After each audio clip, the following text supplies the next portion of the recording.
Welcome to the Smart Flow podcast presented by Jotform, where we feature top leaders sharing their smart solutions in business and life. Chad Franzen here. I am one of the hosts of the Smart Flow podcast, where we talk with top leaders in healthcare. The Smart Flow podcast is presented by Jotform Enterprise, which is a HIPAA-friendly no-code platform that empowers healthcare organizations worldwide through custom forms, e-signatures, and more. Their solutions enhance patient and provider experiences by streamlining intakes and automating administrative tasks, all in a secure environment. A great example of this is Body Brave. They consolidated 5 separate platforms and replaced them with Jotform Enterprise. They obviously saved money, but also saved 120 hours of staff time in the first 6 months with Jotform's data collection and reporting tools. Popular use cases for healthcare organizations include digitizing forms, replacing paper-based processes, collecting e-signatures, and much more, so they can ultimately focus on delivering exceptional care. It's also easy to implement. I've used it myself, so anybody not technically minded can use it and succeed. Learn more by going to jotform.com/enterprise. My guest today is Colt Briner, the Chief Marketing Officer at Trend Health Partners, a company dedicated to improving collaboration and efficiency in healthcare financial management. Colt has over 25 years of experience in marketing and communications, with a career spanning leadership roles in various industries. He's also the founder of Scrappy AF Solutions, a B2B marketing consultancy that helps mid-stage companies achieve market growth through innovative strategies. Previously, Colt served as Chief Communications Officer at Ensemble Health Partners, where his work contributed to the company's growth from a $60 million valuation to $2 billion in just 2 years.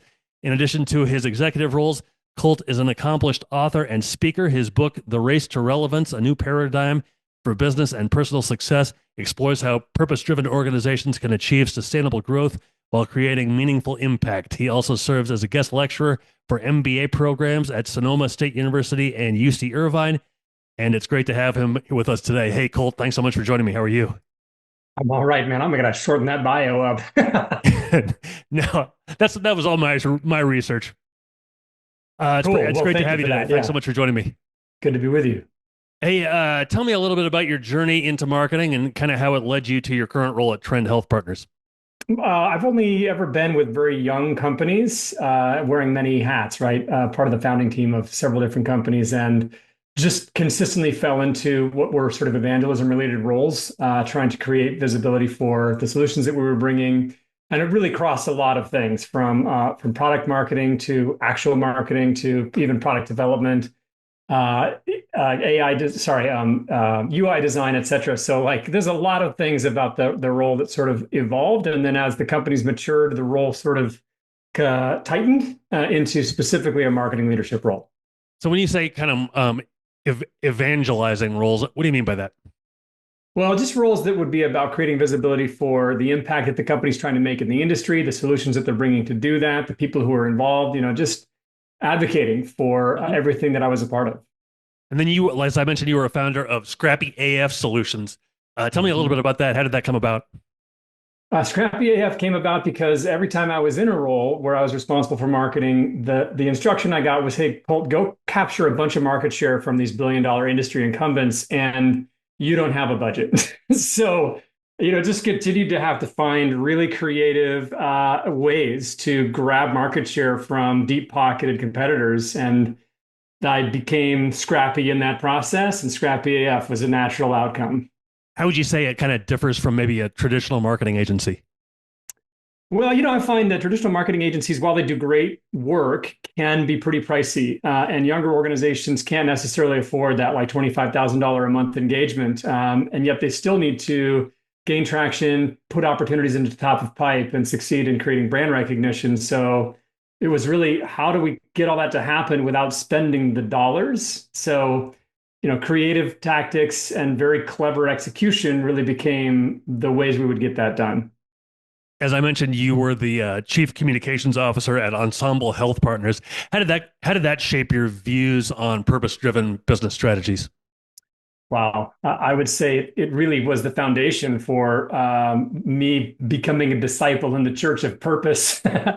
We got to see how when you create awareness internal of an organization of what we're all a part of and how every person's role contributes to making a meaningful impact in the world in a specific industry, you get better results across the board. You get better employee engagement, you get better partnerships with your clients, you get better innovation, you get better streamlined internal decision making.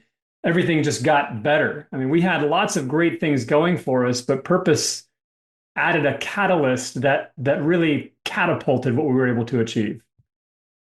I think I've seen you mention something called the Purposeifi framework. Tell me about that. How does that help organizations align with their core mission?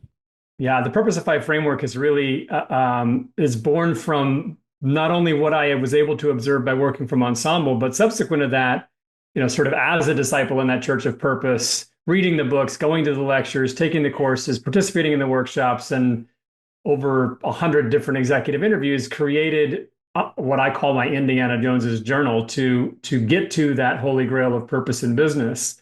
And the Purposeifi framework is really how do you achieve that in the context of your own company, starting first with understanding how you would score in terms of how purpose-driven your organization is. And then from that recognition to see where you're strong and where you're weak, and then covering those gaps until you really get there.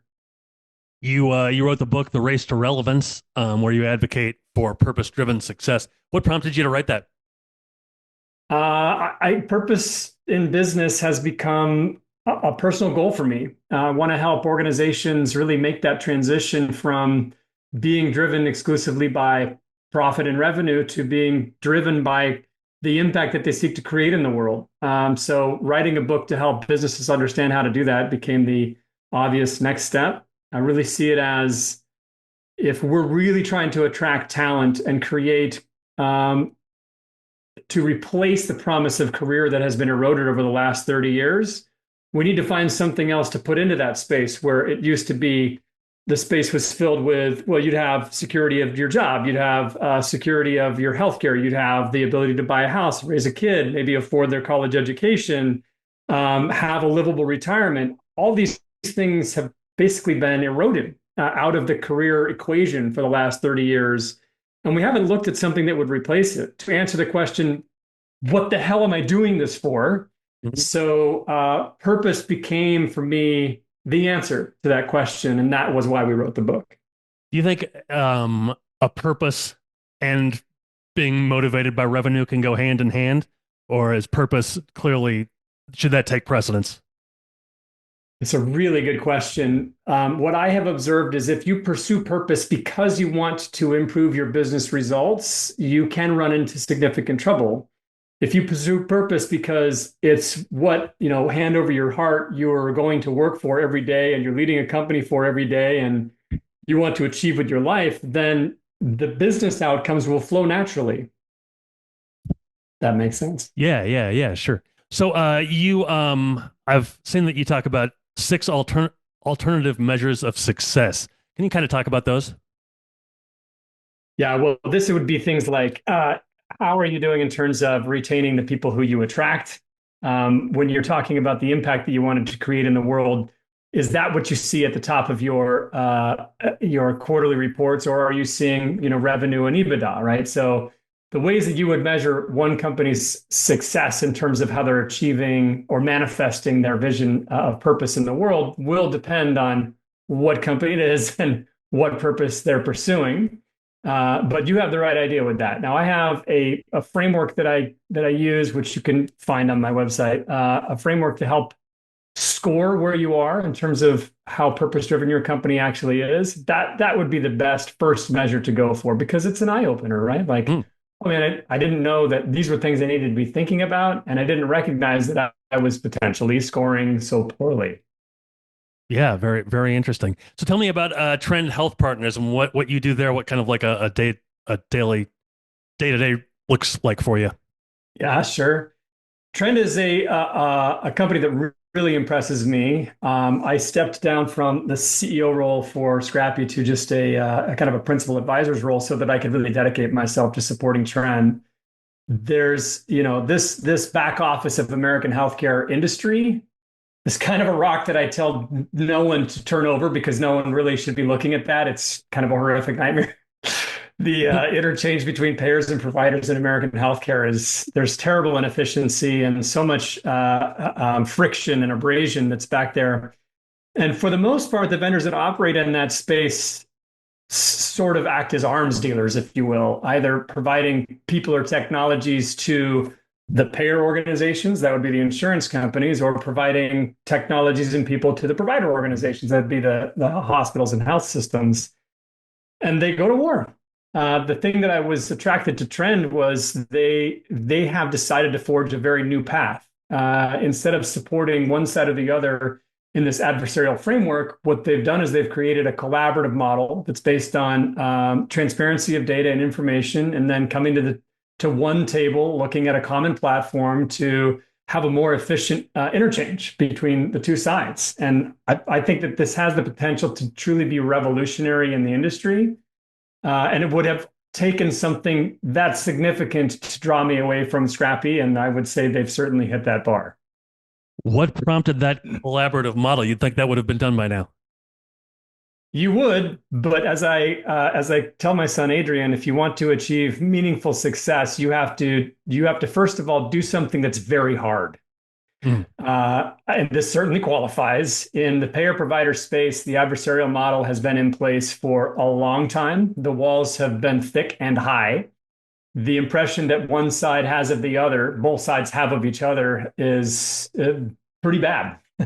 Mm. They see each other as ill-intended operators with really selfish aims. But the reality is, when you break down that wall and bring people together, they get to see they really are just there to support either the patients or the members in the best integrity that they can. And they once they can come to one table and have one conversation, the outcomes are remarkable.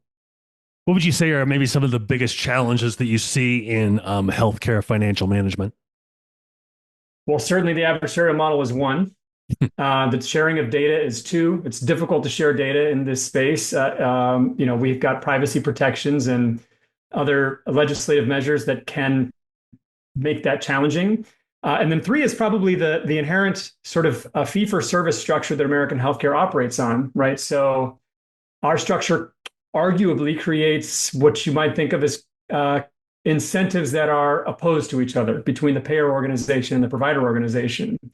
You find that as a provider, you get paid more when you're providing more services, and as the insurer is looking to make a margin off of their annual premiums, they have their incentive is to pay as little as possible for the healthcare services. So it's not really a system that's aligned in terms of incentive. And until we can make this transition, which is underway, to what's called value-based care or risk-based healthcare, it's going to continue to be a problem. In value-based care, what you see is a system where you're not really paying for a fee-for-service situation. You're paying for the maintenance of the health of the member, which is really, I think, a more compelling model. And it's a model that you would find that other industrialized nations have been using for a long time to, frankly, much better results. Interesting. As a patient, I always just assume that they really care about me. You know what? As a patient and a member, I feel the same way. That the issue is that both the provider and the payer have different incentives for their own businesses. Gotcha. So what, to the extent that you're involved in operations, what role does technology play maybe in streamlining healthcare operations and improving outcomes? Wow. Well, I have certainly seen that artificial intelligence and this generative AIs have become very promising in the healthcare space. One of the more promising technologies that's come out recently that was adopted at a very high rate of speed was ambient documentation, which is offsetting the requirement for the physician to have to, transcribe their notes into the record-keeping system. That AIs can ambiently document what is taking place in terms of procedure and process for that patient, so that the coding and billing process is much more streamlined. We also see a lot of AI and machine learning coming into the back office, not the clinical side, but the financial side of American healthcare, where we're streamlining processes like coding, billing, collecting, patient representatives, people who would ordinarily be on the phone with patients. We have automated much of that. Some of that's frustrating. Some of it's actually working quite well. So it's promising to see, though I would argue that healthcare remains a slower industry among industries in the US as far as the adoption of technologies go. And that happens, of course, for various reasons. I know you're a speaker and you do consulting. What are maybe some common themes that you encounter when working with leadership teams? Well, common themes that I encounter would certainly be revenue growth. Hmm. They want to understand how to grow their organizations. The companies that I work with are vendors that support health systems and support the insurance companies. So they don't have the same challenges as the actual healthcare organizations would. But capturing market share, creating visibility of brand, becoming a household name, and creating a strong return for those that are backed by private equity and venture capital, of course, top of mind and consistent themes. On when you go on LinkedIn or various other places in social media or on the internet for B2B marketing, you hear a lot about thought leadership. I've seen you associated with thought followership. Can you kind of tell me about that? Maybe key elements of what makes that successful?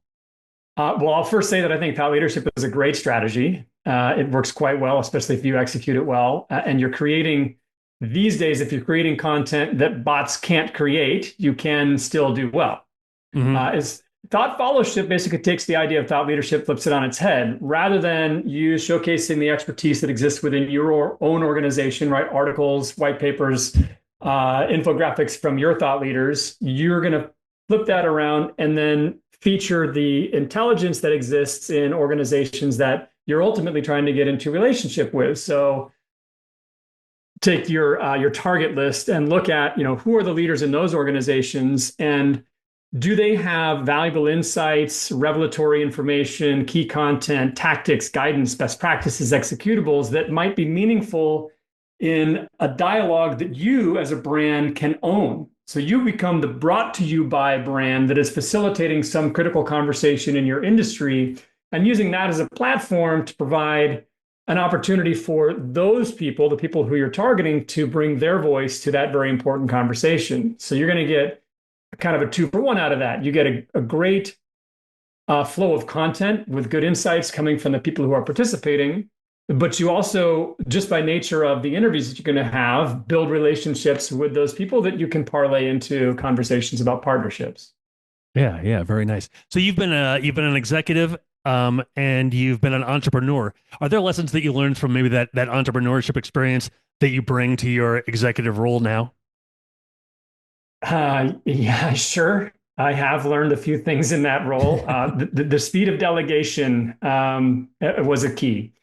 So in the roles that I've held, I have been slowly learning, and the ramp on that learning curve went quite high when I started my own organization, for how important it is to quickly get the people who you're bringing on to be as capable as you are. You know, bring them on as your Padawans and make them Jedi very quickly, I guess would be the takeaway on that. And then what I've learned is that since then, within organizations, especially fast growing organizations, that lesson has stayed with me, from the entrepreneur hat now to the employed C-suite hat. It's whomever you're working with and is reporting to you, as quickly as you can, share all your best practices, give them the templates and tools that you've created literally over the lifetime of your career, empower them as quickly as you can, because if the organization is actually growing, you will become the bottleneck if you don't actually solve that problem. So with the trends that you see now in healthcare, working with health trends, how do you kind of see the future of healthcare evolving in terms of collaboration and transparency? Well, I would say that having seen Trend achieve the best in class designation in this space for 2025, I think that the future is promising. I think that that's actually a really strong sign that the collaborative model is the winning model. To have come in and so quickly have captured the best in class designation from industry incumbents that have been in this space for 30 years, I think shows that not only is the industry eager to have an alternative to the adversarial model, but the one that Trend is bringing to the table is actually proving to be quite effective. So I would love to see not just Trend, but many companies leaning into the collaborative, transparent model, because in this adversarial, friction-based, abrasion-based model, that inefficiency ultimately costs all of us in terms of higher costs for healthcare and higher costs for insurance premiums. And if through the collaborative model, the transparency model, we can eliminate the inefficiencies that have been born of that adversarial situation, then we can actually ultimately see greater efficiency for American healthcare. I have one more question for you about purpose-driven work, but first tell me how people can find out more about health trends. Yeah, if you want to learn about trend, you could certainly go to trendhealthpartners.com. If you want to learn about those trends specifically from my perspective, I'd love to hear from you. You can find me on LinkedIn, Colt Briner on LinkedIn. Easy way to get in touch with me, and I invite your messaging there. I'd love to hear from you, and I'll get back to you quickly. So let's say an entrepreneur or somebody running a business, they've been basically chasing revenue the entire time where they have been running that business, and they decide like this, I feel empty, I feel shallow, maybe I could do more. What advice would you give to somebody looking to maybe embed purpose into their culture or their operations? Oh, wow. Well, I love that. So first is to really, you have to define it. You have to define what your purpose is, the impact that your company is seeking to make upon the world. What are we here for? You could think of Blockbuster believing that their purpose was to make renting DVDs easy, but the reality was their purpose was great entertainment at home. If they had known that when Netflix and Reed Hastings came along, it would have been an obvious answer. Yes, that's a better way for us to do what we're doing. But if you believe that renting the physical disc is the thing that's working and that late fees is going to make up 23% of your revenues, it won't work. So first of all, figure out what impact you seek to create, and then work with your leaders to help them tell you how they're going to operationalize that purpose within their departments. Okay, great stuff. Hey, Colt, it's been great to talk to you. Thank you so much for all of your time and all of your insights today. Really appreciate it. This is great, Chad. Thank you. So long, everybody. Thanks for listening to the Smart Flow podcast. We'll see you again next time. Be sure to click subscribe to get future episodes and go to jotform.com/enterprise to learn more.